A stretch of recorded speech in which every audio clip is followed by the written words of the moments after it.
All right, welcome back to episode number 2 of the IDP Plus podcast. We have kept our commitment to come back to you in a consecutive week here. We're recording on Monday night.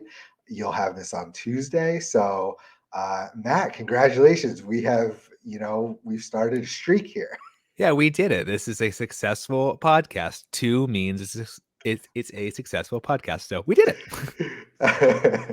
Excellent. Yes. We're going to try to have just as much fun as last week as we're talking through part 2 of our ADP versus consensus rankings over on our website at idpguys.org. So, again, this is data that we're collecting. Both the ADP, we are doing mock drafts on Sleeper. With people who play IDP. So you're getting real data from real players, not computers or auto picks, things of that nature, versus our team of consensus rankers, which two of them are right here with you right now. So we're just kind of looking at what are people doing versus kind of what we're suggesting to do and trying to hammer out those differences for you. So if you're doing, dynasty startups or redraft is right around the corner here, we're going to try to help you make the best decisions here and go with our advice or go with the public. So we're going to dive back in. So again, this is part 2. I sort of left you guys off solo talking about Zaire Franklin last week, so we touched on him. So a guy that's right above him on the right side on the ranking side that I want to get right into is Myles Garrett, the defensive end for the Cleveland Browns. He's coming in as our DL6 on the consensus rankings, but he is far above that in ADP over at DL3 and actually the 4th overall defensive player. So Matt, what does this say to you in the discrepancy here between Myles Garrett rankings wise versus ADP wise? Yeah, I mean, it's a conversation in Dynasty a lot of the time. We kind of touched on it in episode 1, where there's current production versus sort of the future, Mm, right? So we're about to get into a lot of the sort of stud players, like we're talking top 15, where if you'll be happy getting most of these people. So it's really a matter of, point structure for your league of who you actually want. But again, Dynasty, we have Myles Garrett as DL6. The uh, 80 the other side has him as DL4. So we have him about in the same right. zone. We mentioned last time that our rankings try to factor in every scoring type, Right. where especially with a defensive line where tackles are more at a premium. Yeah. So that's why you'll we have more linebackers higher in our list than sort of the other side. So I don't think this is a slight on Garrett as a player. Like, we know he's a stud. He gets at least 10 sacks literally every year, right? Yeah. So he's great. But just a reminder, look at your scoring. Like, Mhm. look at what they're doing. Uh Obviously sacks are always nice. Uh but he's not going to provide you a huge floor of tackles. But when he Right. gets you 10 to 16 sacks a year, you're going to be happy. Yeah, past 2 years in a row, 16, which is a monster. So yeah, you nailed it. The discrepancy there is really where we are trying to provide sort of we're trying to cater to as many people who play IDP as possible, right? So you've got scoring settings that are going to be all over the place. So a guy like Garrett is very sack dependent, like you just said. Yeah, he gets a crap ton of them, but he's not like a Max Crosby where he's pushing 100 tackles every year. And he's an amazing DL. Again, a lot of the guys we're going to be talking about here are sort of splitting hairs. We mentioned that we do the ADP data mining through Sleeper, where you have a lot of those dual eligibility guys. So guys like TJ Watt, Micah Parsons, who are eligible at both defensive line and linebacker. So that sort of, I think, pushes him down in our rankings a little bit, just because those guys provide that smidge of extra value having that dual eligibility, especially if you're playing like a best ball league where it's going to just slot them in where they fit, however they score that week. So Myles Garrett is a amazing top tier dynasty asset. There's, let's make that very clear. We are not fading Myles Garrett at all. It's just sort of the way things shook out with sort of some of the eligibility behind these guys. So again, they are having a new defensive coordinator come in, Jim Schwartz. So we hope that doesn't negatively impact Garrett. We're actually thinking it's going to be quite helpful for two of the new guys that have come to the defensive lines, Darius Smith and Agbo. I'm just going to call him Agent Double O, over from Houston. So pretty bullish on all of them. They can all eat there for sure this year.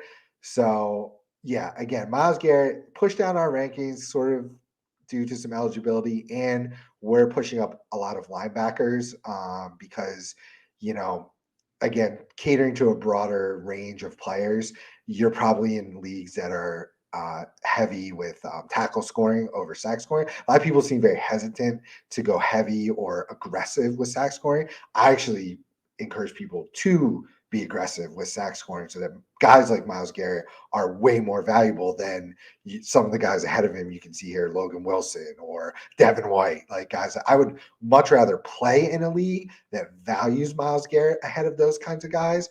But unfortunately, we're working to get there slowly but surely. But there's just not as many of them as you would like to think out there. So Myles Garrett, top tier defender.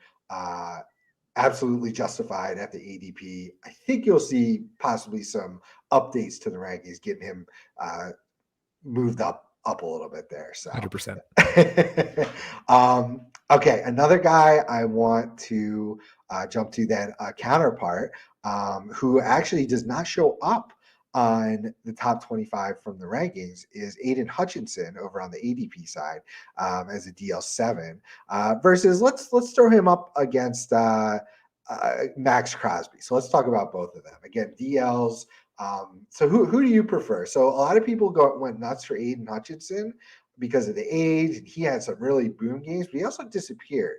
Whereas Max Crosby gives you he gave 100 combined tackles this past season to go along with double-digit sacks. So are people, going to be enamored with the youth of Aiden Hutchinson, or should they stick with sort of that Mr. Consistent guy and a guy like Crosby, who's not old by any means, but he's been in the league a few years?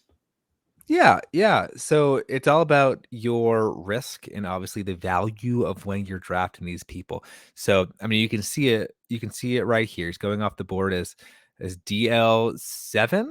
So that's quite the hefty price tag. Obviously, it is Dynasty, so you get him for the rest of his career, which is nice. But I didn't necessarily love what I saw from him his rookie year in terms of a consistency value.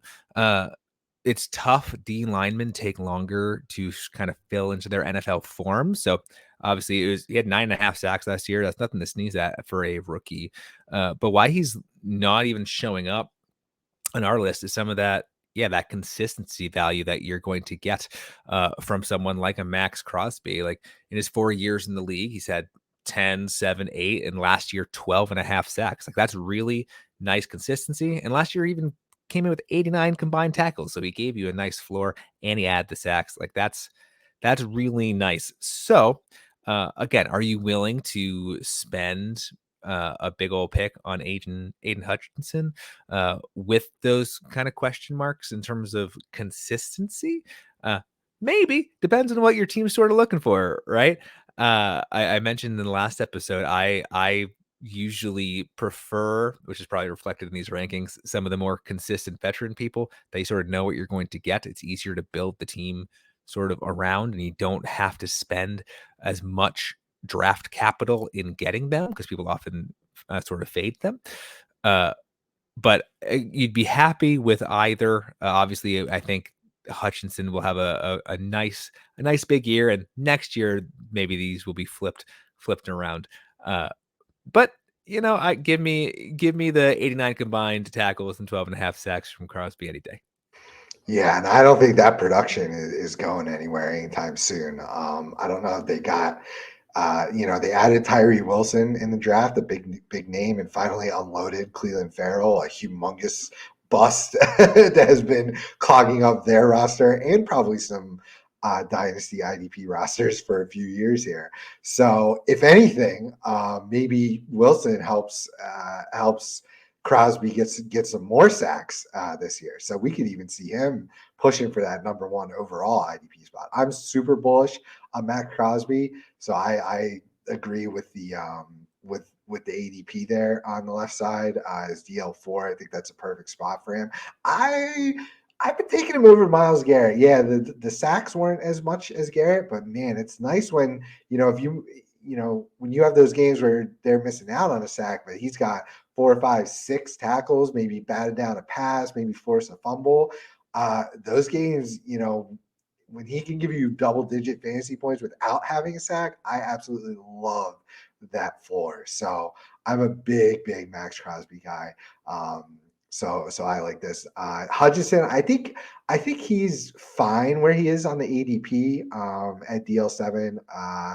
I'm trying to think about it. I think so going into that last year, I was actually a Thibodeau over Hutchinson guy. Um, Sure. yeah, it was. I still think the jury's out. Still think we got a couple years for that question to be answered, but I think I'm sticking to my guns. I think I'd slightly prefer him still over Hutchinson just because of that. We saw some. I mean, he absolutely had at least one game with zero burger. And you don't want that. That really hurts on those kinds of weeks. So that's kind of the battle of the DLs there. Some interesting linebackers I'd like to talk about. Jordan Brooks, Devin White. We touched on Fred Warner and Quay Walker in our last episode. So if you want to hear our takes on that, you got to check out last week's episode. But Devin White and Jordan Brooks are two guys that are interesting to me because one's dealing with an injury and one is dealing with the fact that he is seemingly not good anymore. Brooks sustained a pretty rough, I think it was an ACL injury extremely late in the season last year. So he's basically a nothing for this year. If he comes back, at the very end of the season, maybe like through the last 3-4 games, I think that would be lucky and aggressive. So that hurts, if you're going basically a full season without him, even though we talk mostly in dynasty rankings, which by the way, for redraft, I mean, if you don't waste your time on Jordan Brooks, let somebody else hold on to him for the entire year. I mean, unless you get an IR spot that you want to stash him in, but I'm not bothering with that. So that's a quick tidbit for my advice there on Brooks for just this year. But man, it really kind of clouds his dynasty. And then Devin White apparently wants out of Tampa Bay. He had that one really good year. I believe it was like 2 years ago where he was pushing like 9.5, 10 sacks and everybody fell back in love with him. But since then, I think it's been like 2 pretty down years for him. So I'm kind of in agreement. Like I'm kind of fading both of them if I can and moving them if I can. How about you?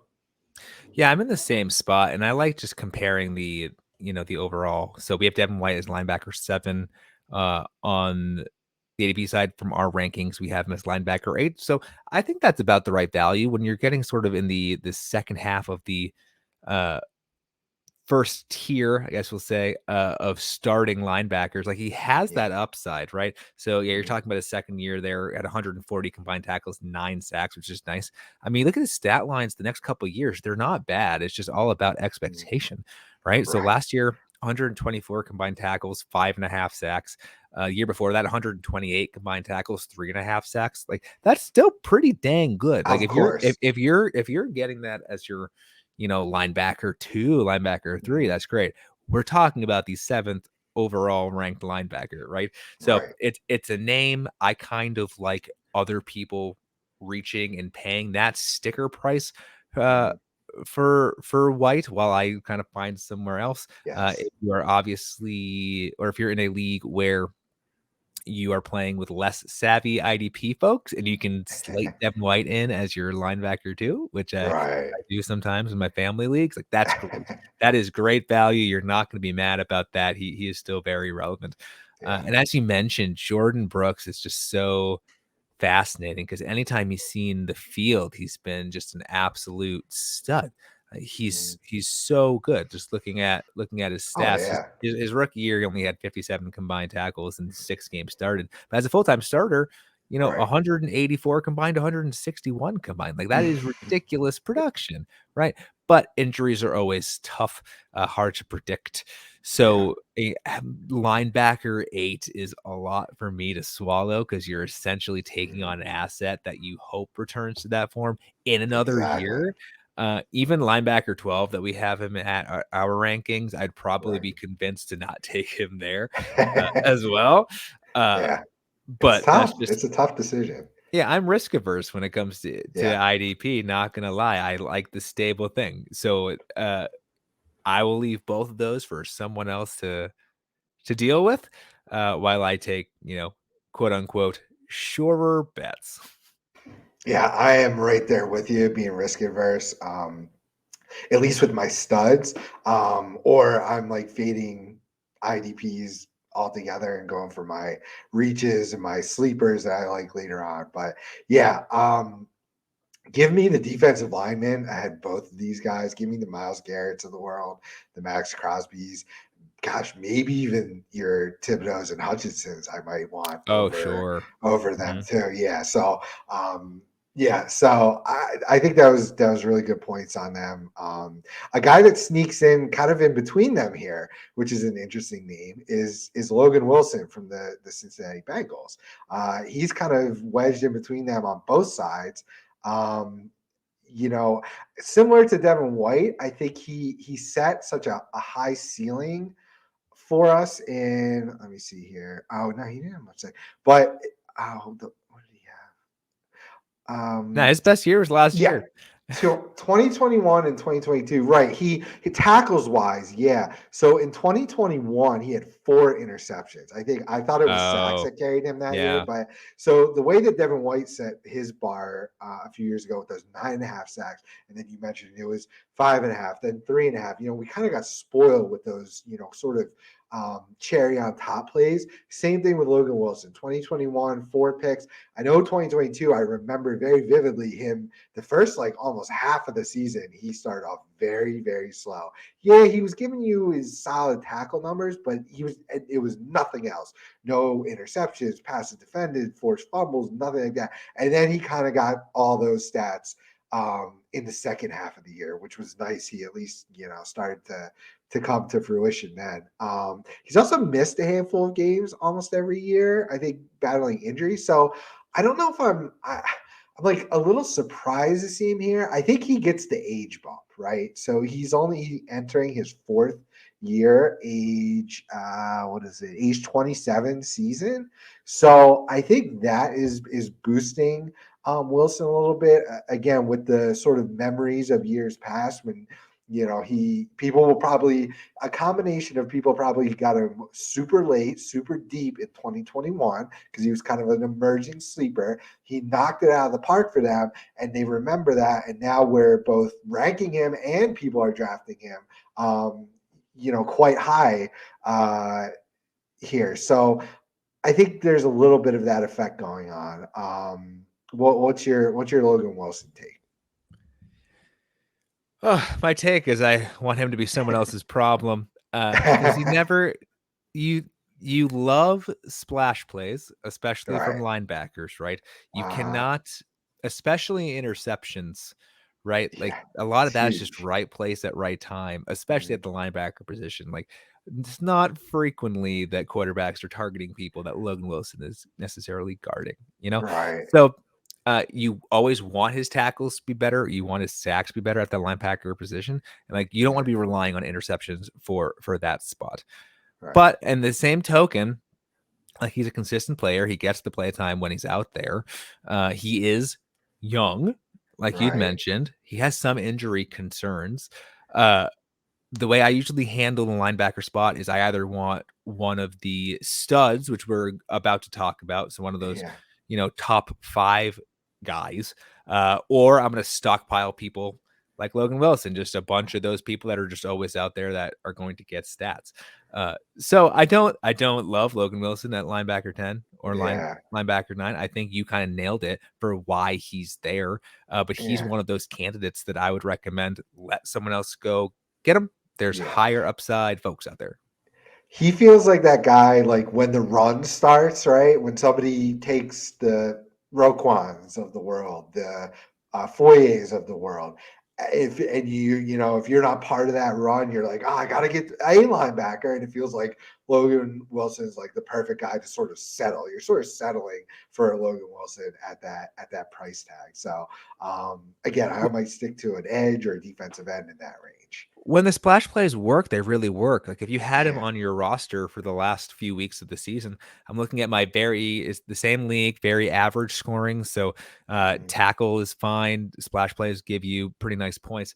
His last 3 weeks of the season that he played, 34.5, 31, 28.5. So when the Yeah. splash plays are there, like he Yes. can win you games. But you look at where he started, it's Yeah. all over the map. I see a Yeah. 4, 13, 9. It's not Uh-huh. someone you can consistently roll out there and feel confident that he's going to at least give you that floor in tackles, right? Exactly. So it's those types of people. I'll let someone else figure them out and have to worry about whether they're starting him or someone else. And, Yeah. I'll find the more stable people. Exactly. So I think the advice is for startups, we're kind of fading him at this price tag. He's Mhm. obviously a strong hold if you've already had him. So yeah, he was a guy I was getting in startups a couple of years ago. I love having him on my team because of the price I got him then.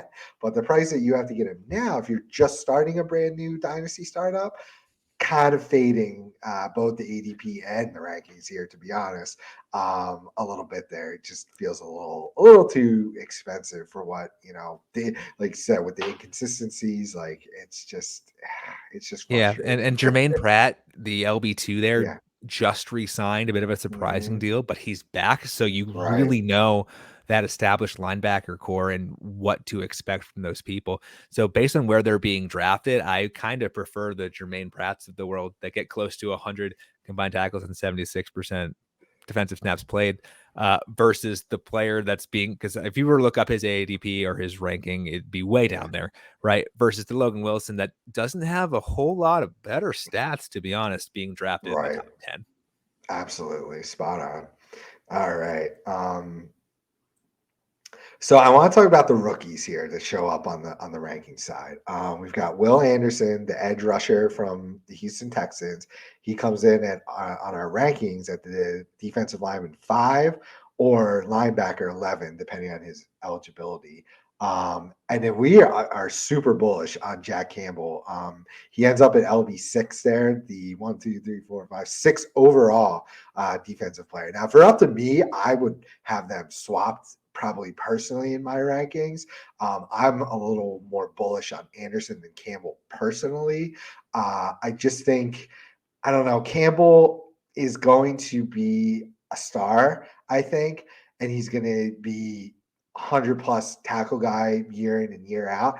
I just worry about his ability for splash plays and if his role is going to put him in a position for splash plays. Where I see Anderson, especially going to D'Amico Ryans, I mean, he's going to get the maximum out of that guy. He's going to know where to put him, when to put him to. I mean, I'm calling for double digit sacks right off the bat. Could have some picks. I know he's going to force some fumbles.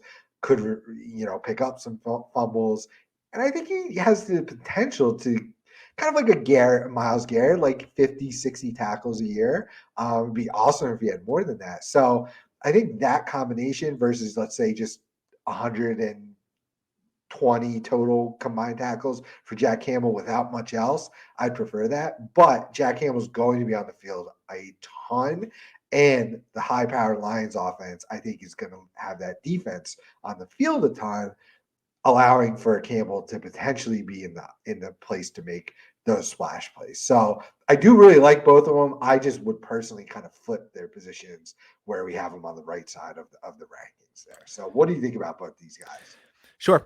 For me, it depends on everything depends always, right? Everything's always so dependent on other things. Your league scoring and where your team is at. I have more faith in Jack Campbell being a better fantasy asset, at the very least in the next few years than Will Anderson does. That's That's spot not on. to discredit anything that you just said Yeah. about Will Anderson's upside as a real player. Like that is totally Yeah. there. Right. I feel very confident that Jack Campbell is going on a Lions defense that has been sorely needing a stable linebacker there, right? Like Yeah. Alex Anzalone, fine. Uh, the darling of Hard Knocks, Yeah. Malcolm Rodriguez. Yeah. Fine. Like no one has really taken the reins Mhm. on that defense at the linebacker spot. And drafting them, I think it was 18th overall. The Mhm. Lions are expecting Jack Campbell to be that, and that's exactly what it was in college. He's kind of like he's kind of like a Roquan Smith, I think. Right. Where I mean, I'll have to look it up, but I don't think Smith gets a whole lot of splash plays, does he? It's just you're just Um, yeah, let me check. I think he's in there with fumbles, forced fumbles and recoveries a decent amount. okay, he had four and Let's a say, half sacks, but 170 right. combined tackles. And the Yeah, only way that you can do that is by being on the field for a cajillion snaps. And then those kind of forced fumbles things, they just happen because you're there. yeah. You're making plays. You're not when you're around the ball a lot, those things kind of just happen. So I love Jack Campbell's landing spot. I fully expect him to get 85-90% of the snaps on that Detroit Lions defense because no one else has really proven to me on that defense that they can do it. Versus the Will Andersons of the world, who are going to be Yeah, we project to be great, but it's harder to predict sacks, and he's going to be very sack true. reliant. So we keep saying it's dependent on your league Yeah. scoring, and if you're in win now mode. If you need someone that right now that you can just strut out there and get you probably 10 to 15 points a game, Jack Campbell's that person for me Mhm. because we know he's going to be playing a lot, and you don't. I said it last time. You don't have to be good to get tackles, which is Mhm. why many people don't like the tackle heavy scoring leagues. They prefer the Right. splash plays, but a lot of us, the default settings for IDP leagues, which many of us play in, are tackle heavy. So that's Yeah. reflected here. First, Will Anderson, where he's going to be great. He's going to be a stud. But Yeah. as I mentioned, it takes a bit longer for a defensive lineman to really get their footing, other than the big exceptions. But coming into this year, Will Anderson very well could be that exception, could just be a Mhm. dynamite person. But I feel more confident in Jack Yeah. Campbell. Hey, listen, if we agreed on everything, this wouldn't be nearly as fun, right? Yeah, no, of course not. But no, I love that point of view. I think that's right. I think my brain is worked because I'm coming from a point of view where I am playing in mostly leagues that are more of a either balanced or like do skew to the heavier sack points and these edge rushers are more valuable or at least as valuable as the top tier linebackers. So that's where my brain is coming from. But you're absolutely right. For people that might play more normal, quote unquote, IDP leagues, like sacks are only worth 3, maybe 4 points at the most, versus tackles might be 2 or 1.5. Jack Campbell's absolutely the pick there for sure. I tweeted out a few weeks ago in the middle of a rookie draft, a 16 teamer, full offense, full IDP, 11 on 11, 53-man rosters. I took Jack Campbell over Zay Flowers, a first round wide receiver. So I am very bullish on both of them. Let's make that very clear. I love both of them. I think they are both going to be IDP studs, pretty much from day one. I'll call that shot. So I really like both of them.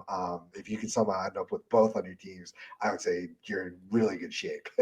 Yeah, just for the context, I'm looking at ESPN's default scoring, Okay. which we love IDP.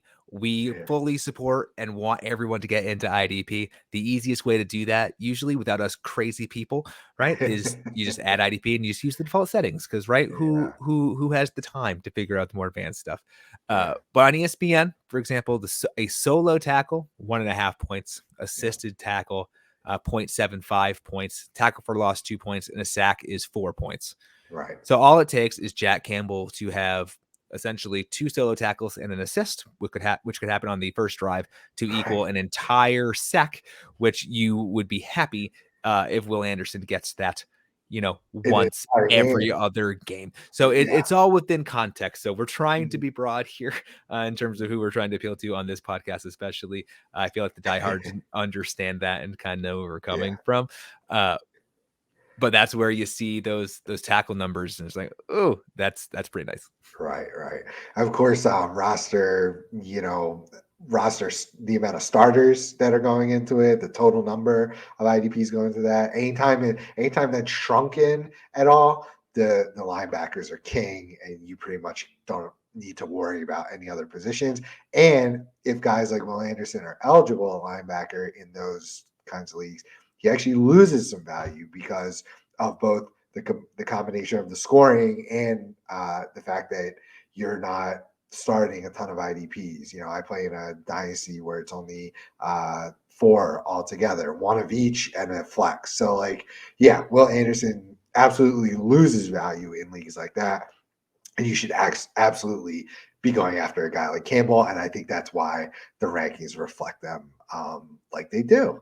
So that was good. That was fun. I like that discussion. I think we hashed that out pretty It's good. all just dependent on scoring, man. Like Yeah, I'm all for more balance than that default ESPN scoring because I am a yeah. sucker for tackles. Like I don't care if you're good or bad, you were there.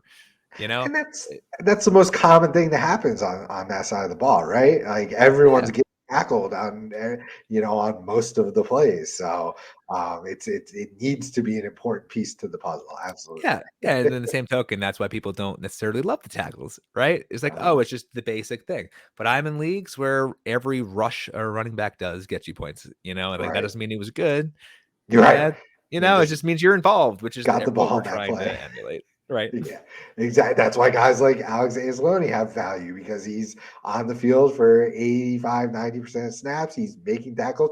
He's not helping you out much anywhere else, especially as a That's it. real football player. That's it. But exactly. He's a fringe linebacker three when it's all said and done. So absolutely makes sense. All right, we're pretty much at the studs now. Let's just rattle off. I'm just gonna rattle off the names as one big group and we'll probably just kind of play like who would you rather. So dominating the tops of both ADP and rankings are the following. We've got Roquan Smith, linebacker in Baltimore, Nick Bolton, linebacker in Kansas City, who came out big last year and unfortunately had a really big play against my Eagles in the Super Bowl. Kind of tough to see him up this high. Ooh. We've got the number one IDP score in pretty much any format, even sack heavy formats, is Foye Oluokun from the Jacksonville Jaguars and previously the Atlanta Falcons. We've got Mr. TJ Watt, and we've got Micah Parsons, who rumored to be taking on more of a full time hand in the dirt defensive end type role this year versus that sort of hybrid edge, gonna stand up and cover and play some linebacker. So why don't we actually start with him there? Because I still see Michael Parsons going off very frequently as the number one. You can see him over in the ADP. He's number two overall defensive player being taken. And I see him going number one all the time, especially in sack heavy. But I'm I'm a little nervous this year, man. I don't know about how are you feeling about Michael Parsons with this rumored like role change potentially. Yeah, I think he's a player it's very dependent on where you can get him from a positioned standpoint. Yes. It's kind of the inverse of some of the at least to me, like Will Yeah. Anderson being a DLN linebacker, like that's a bit of a detriment. Whereas Parsons, I was having as a linebacker Mhm. who in the last 2 years consistently got a bunch of sacks and had Mhm. a decent enough floor and tackles. Looking at last year, 13 and a Yeah. half sacks, 65 combined tackles. Uh, Previous year, 13 sacks, 84 combined tackles. So pretty consistent stuff there. Yeah. Um, you just love his upside in that defense, right? Like he has a very stable role. Mhm. He's obviously moving around, which makes me a little worried because that's sort of how the Buccaneers handled uh, our good friend Devin White. Where it's like you're just Mhm. gonna be a jack of all trades, which means you can't really rely on him for a whole lot of things. Right. Uh, I love him in best ball. Like, if he can somehow Yeah. fall to you, I'm in some IDP only best balls, and by fall to you, you have to have a top 2 pick, right? Uh, You're but right. you, like, absolutely love that. In terms of consistent play, I do like some of the other people more that are around him there. So, I I always like hedging. I think he's going to live up to his, definitely LB5, uh, sort of price tag. Like, he should absolutely, based on pedigree and what he's done the last 2 years, be drafted as a top 5, uh, linebacker. DL2, you could convince me some of the other people have more stable spots. So, depends on where you get him and what you're trying to do. Yeah. The thing that makes me nervous is so the 13 and 13 and a half sacks, that's staying consistent. But you saw the combined tackles and solos specifically Down. drop by 20, which is not insignificant, where he was already this past year sort of taking that plunge into playing more of that dedicated defensive end more than the hybrid edge rusher type role. So that's the thing that kind of makes me nervous. I think that tackle floor kind of took a hit.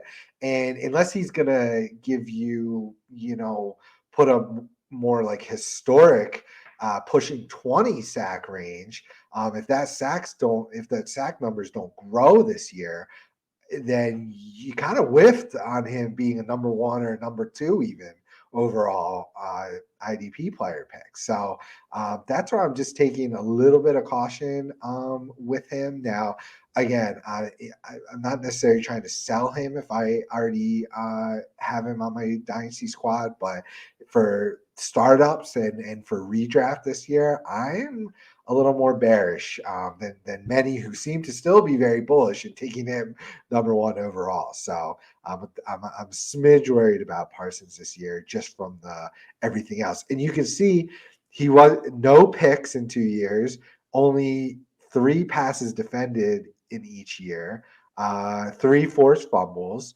And he did recover 3 last year versus 0 in his rookie year. So he's not giving you a lot of the splash play stuff either. So that's Yeah, kind of why I'm throwing up a little bit of a red flag I here. think we know who he is. Like I think Hmm. the season we saw last year should be, if that's his average, he's still very good.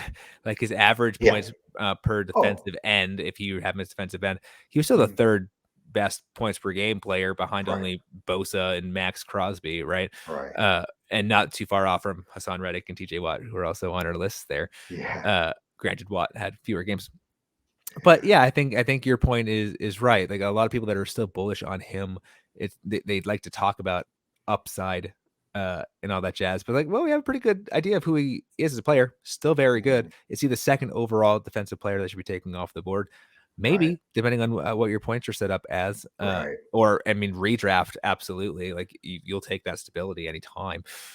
But yeah,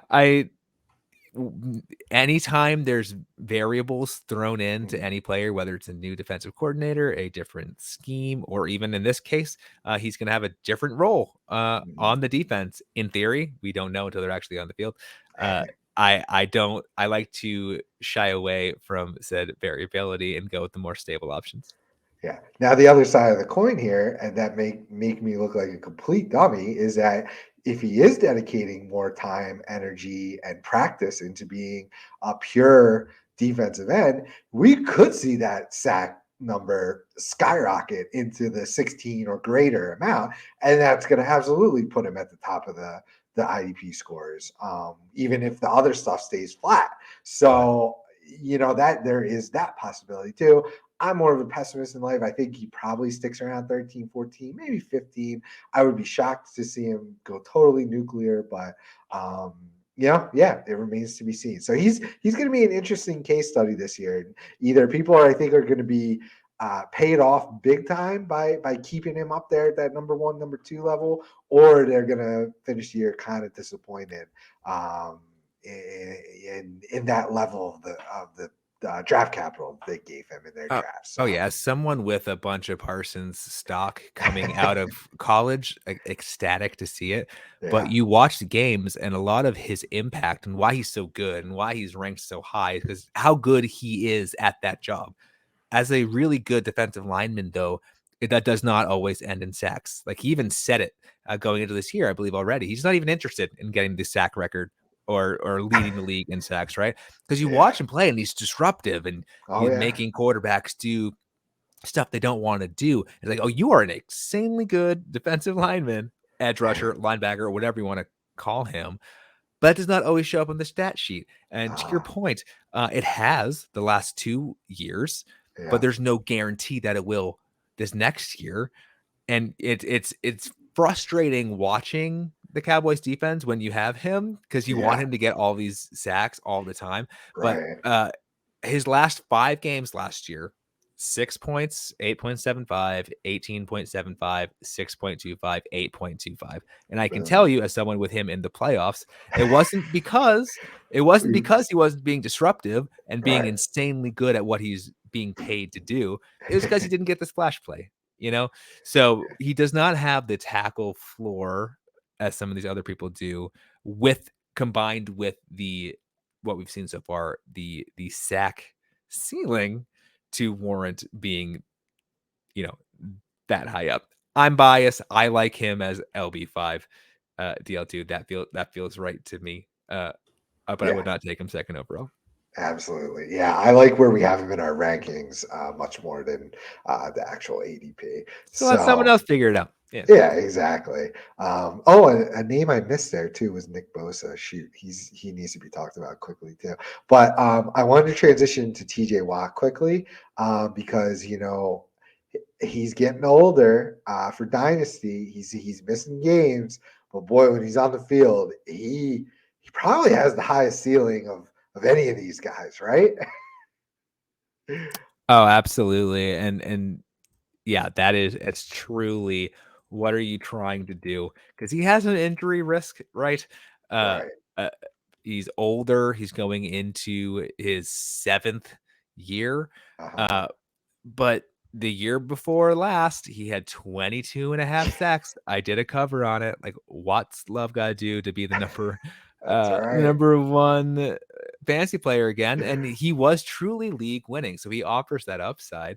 Yeah. Uh, but it's tough because he doesn't have the tackle floor. He's averaging about quick math 60 combined tackles. It's just the sacks. Like he's a guy that very similar to uh Parsons, where no, you need the sacks or else you're not getting anything. Yeah. You're not. Absolutely. He's not getting anything. He's not going to live up to the draft capital that it took to get him. So Yeah. in terms of startups, like he kind of like Parsons has league winning potential, Mhm. and he's kind of the entire Pittsburgh defense runs on Yeah. Watt. Basically, yeah. So I kind of see them kind of the same spot. Like maybe I like Parsons a little more for Dynasty just Yeah. because of the youth Right. there and yet to have knock on wood injury risk. Uh, but yeah, you're not going to be mad if you have him. But at the prices Totally. you're probably going to have to pay for him if you're doing a full startup, offense and defense, someone's reaching for TJ Watt very high up. And I'd Right. rather wait a bit longer to get a Bosa or Parsons. I'm right there with you. I want to believe. I want the magic to be recreated, but the age is might be catching up with him a little bit, unfortunately. So, um, flip to Nick Bosa quickly. He's actually the number one on the ADP side. He's our DL3. Again, our DLs get pushed down a little bit. But Bosa, is in that perfect age apex of his prime of his career. Bounced back from his season-ending injury a couple seasons ago, and he's just a monster. I want to check what is his.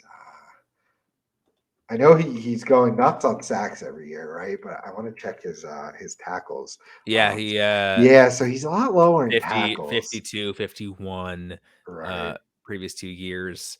And I think this is a thing to note. Not a whole lot of people IDP is growing. There are more and more IDP leagues, but the default is to not do IDP. Is still team defense. So Yeah, when you do start a new IDP league, people go based off of the names that they know. Nick yeah, Bosa, I do believe, won Defensive Player of the Year last year. So yeah, I'm not surprised. You can't win Defensive Player of the Year and not be one of the best defensive players, right? yeah, As you mentioned, his sacks were insane. He was disruptive. He was great. So I'm not surprised that the mhm, defensive player of the year is going to L1 yeah. from the consensus. You Uh, nailed yeah, it. us people that are a little more, I'll say we're more savvy. Yeah, We're more in the weeds. Know that he's not the best IDP asset for exactly what you right. said. He doesn't have the tackle floor. He gets the Yeah, sacks, but sacks are fickle. Like even if he goes down to 14 sacks, which is still an insanely good year, that does not live up to the DL1. Someone's going to right. have more than that Mhm. in the league. Uh, so just be wary. be wary of that Mhm. in your Yeah. teams. Comparing these seasons now that we've, dug in and started to look at the stats, I mean, Miles Garrett deserves to be way closer to Nick Bosa than he is, both in IDP and rankings, I think. Yeah, so Yeah, Nick we can Bosa, be wrong. We can be wrong. right, I think we're seeing that. The more we talk about it, the more it's like, you know what? I think Miles yeah, Garrett should be way higher. right. I know. I mean, just that comparing it, I mean, yeah, Nick Bosa's giving you, I mean, Garrett's giving you, I won't say way, but like and not insignificant amount more of tackles than Bosa gives you. So, um, and they're pretty much right there in sacks. They're only off by a couple. So yeah, I think and that's why I love talking through this stuff because now we decided like, hey, Nick Bosa's going as the first player off the board ADP wise. Miles Garrett should probably be a lot closer to and deserving of that. Thinking about it and looking at it, along with Max Crosby. I mean, they could all go top three right off the bat there in your sack heavy leagues, and in your not sack heavy leagues. I think we transition to the linebackers here that we're going to talk about in Roquan, Nick Bolton, and Foye Luakon. Now, of course, TJ Watt kind of moonlights as a linebacker in certain leagues too, but these guys are pure. Stick them in the middle, 100 tackles, you know, giving you some defended passes, interceptions, all that good stuff. I mean, we're really splitting hairs here. I guess we'll start with Foye. Can he do it again? He's been the top IDP guy for 2 years now on two different teams. Can he keep it going?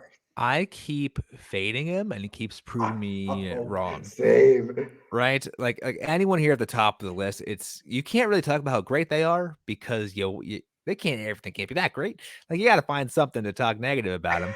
But Right. he keeps doing it. Yeah. The only thing all I'll say from a dynasty perspective, obviously the Jaguars spent a lot of draft capital in Devin Lloyd the Right. year before, very much underperformed, but it's still a player on the Yeah. roster that's there.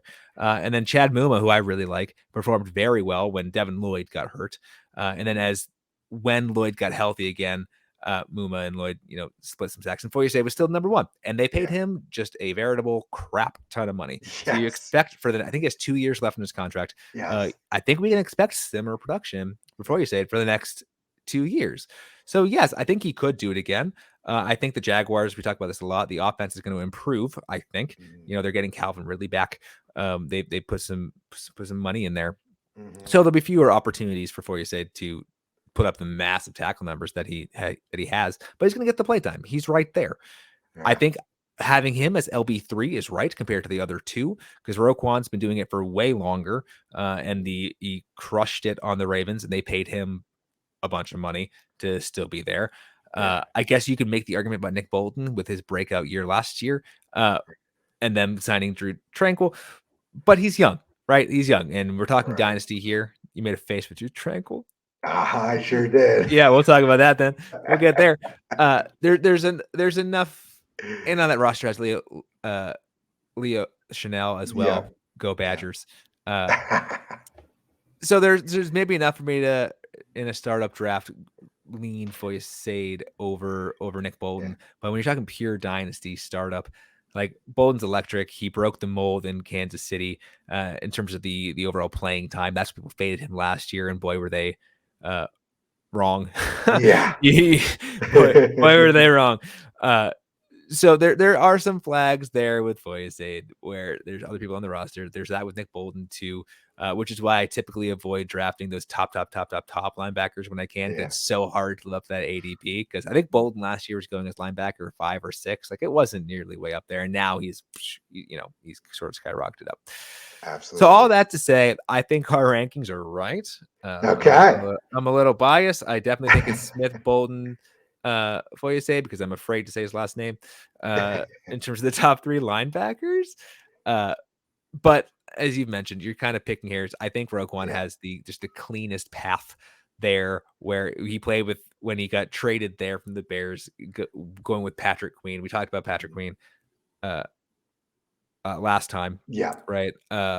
Where he was still very, very relevant, but Roquan was still kind of the LB1 there. They Hmm. drafted Trenton Simpson, but they did not pick up Queen's fifth-year option, so Right. we expect Simpson to be the heir apparent to Yeah. the Queen role and not so much touching Roquan Smith. So I think he's the safest option out there. Right. And that's what it comes down to, safety, right? So Bolton is the fun, like new kid on the block, young guy. Everyone wants youth in Dynasty. So I get it. Um Foyer just feels like, he's a converted safety, a fifth round draft pick, and then you've got Roquan, a purebred first rounder, been doing it since day one. So give me the guy doing it since day one. I like our rankings as well. My mind is flipping a little bit to pop Foyer over Bolton. Sure. Um, just as we're talking through here and looking at his stats, like it's just incredible. Jacksonville's gonna It's be, ridiculous. kind of similar to how I see Detroit. Like they're gonna have a powerful offense, probably in shootouts. Defense is gonna be on the field in with a lot of key situations. I'm just on the field in general, playing a lot of snaps with a lot of opportunity. But you can say the same thing for Kansas City. Now, Baltimore kind of might be the opposite. We talked about how like Tremaine Edmonds may have been disappointing because their offense, was so good and the overall defense was so good. They're more blowing people out, whereas Jacksonville's overall defense isn't that good. So I think there's going to be more opportunity for a Foyer.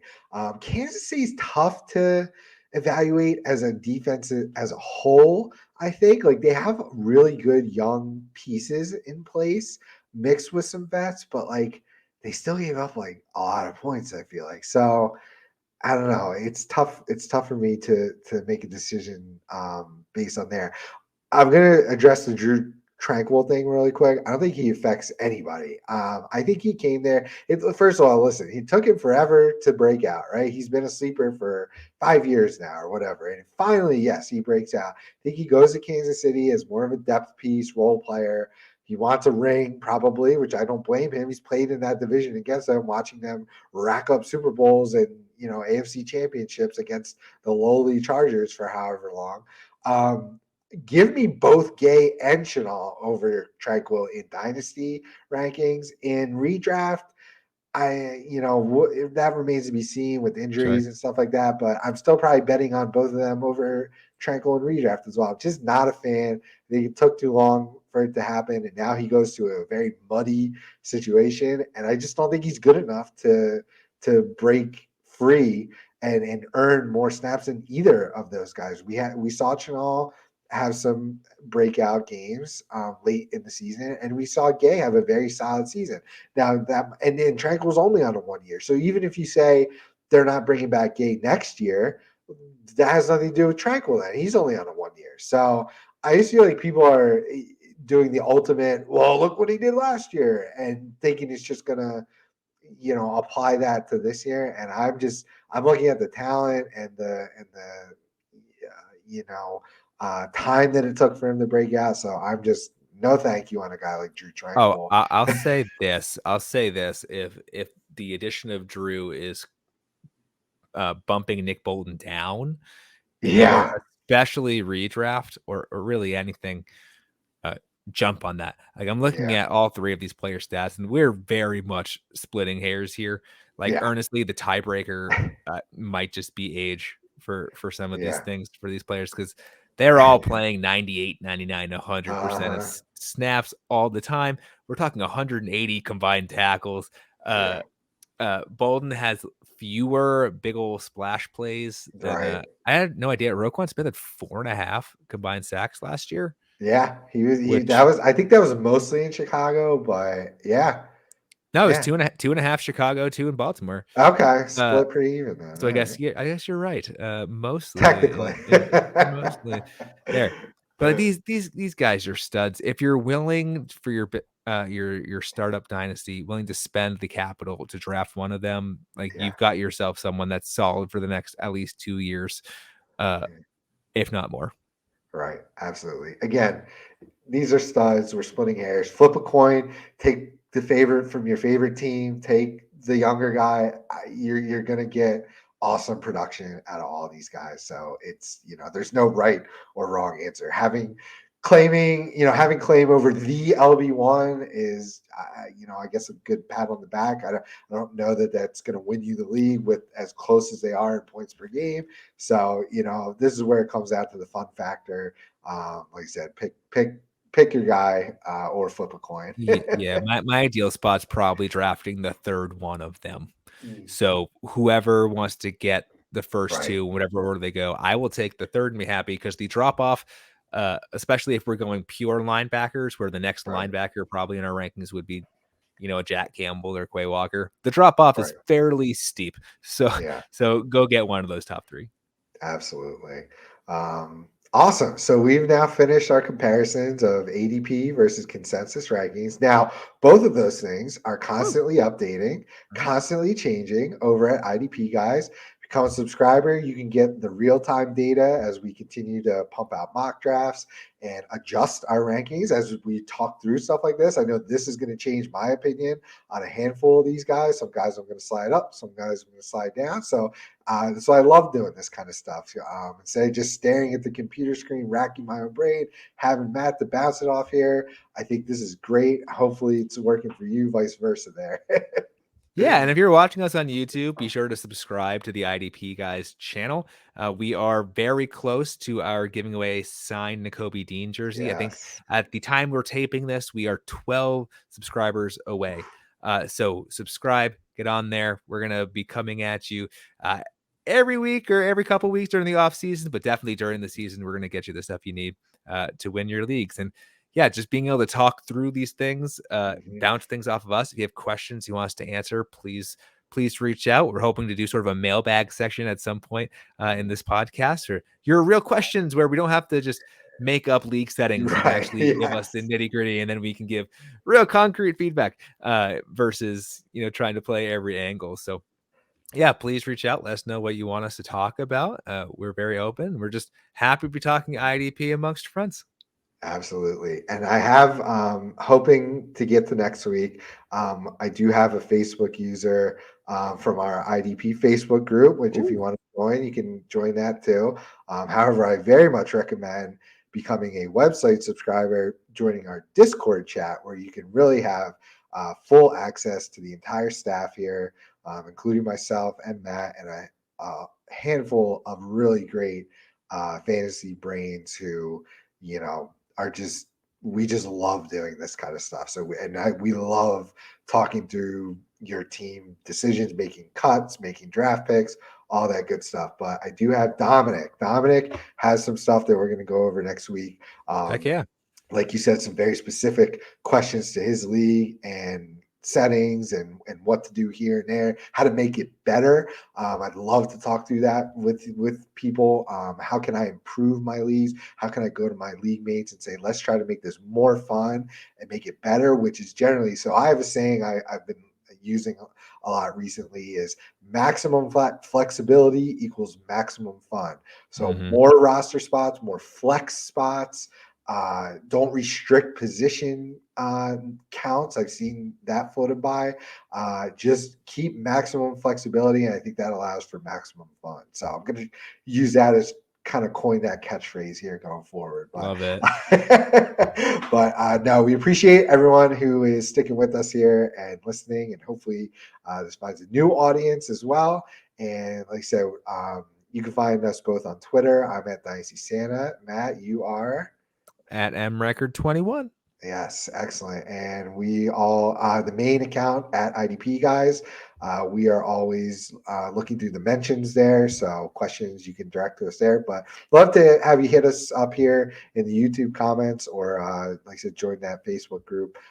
We're active on there too. So that's episode 2. We really appreciate everybody listening.